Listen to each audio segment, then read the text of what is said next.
All right, today we're going to talk about something that could genuinely fix one of the internet's biggest headaches, content moderation. It's a really radical new idea called social networks as a service. And honestly, it might just change everything we think we know about online communities. So let's just start with a feeling we've all had, right? Why is trying to moderate content on these massive social platforms just so completely broken?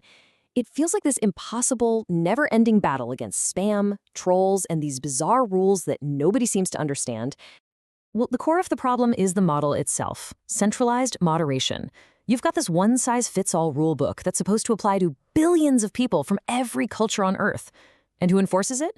A remote team and, these mysterious algorithms that have absolutely zero understanding of local context. And the result?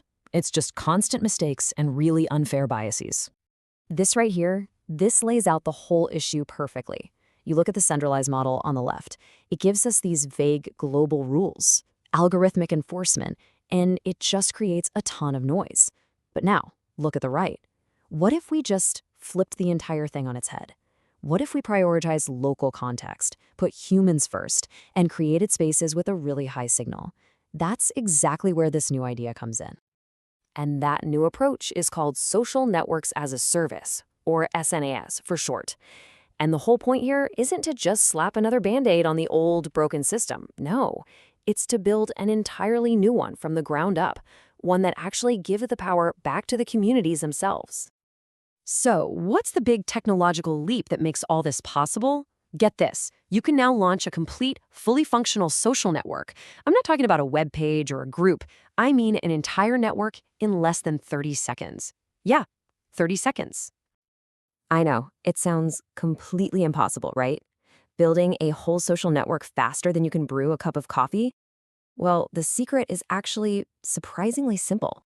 It all starts with just a single text prompt.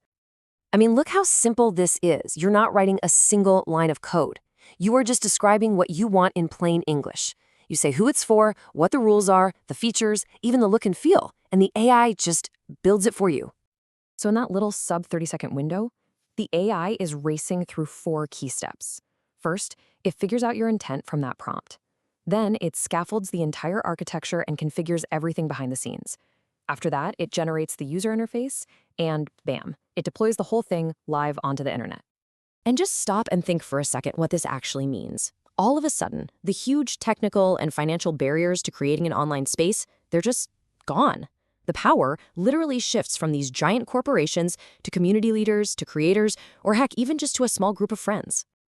This incredible speed, it's not just a cool party trick for tech demos, no. It is the absolute key to solving that giant moderation problem we started with.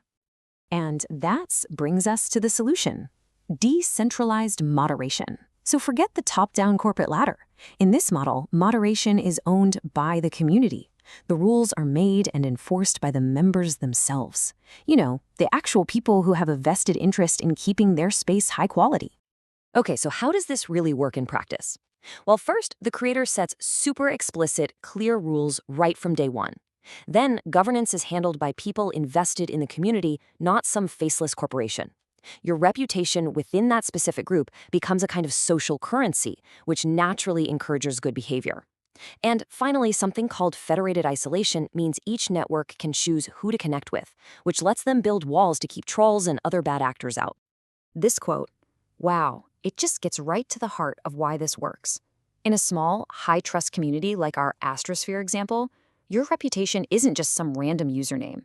It's tied directly to your real-world professional identity. The social cost of breaking the rules is suddenly incredibly high, and that encourages people to regulate themselves.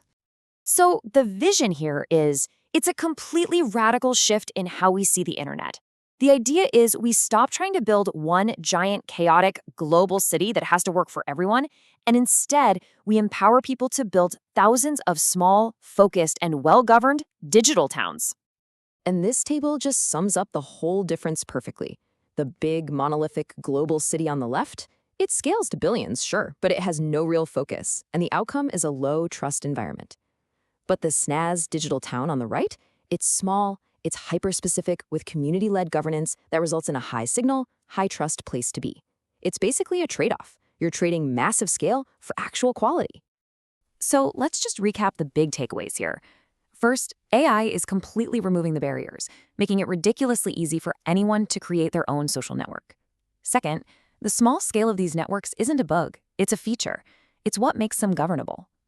Moderation becomes about people, not algorithms, and most importantly, all of this means power shifts away from the big platforms and back into the hands of people. Which really leaves us with this final, fascinating question to think about. Are we actually witnessing the end of the giant monolithic social media era?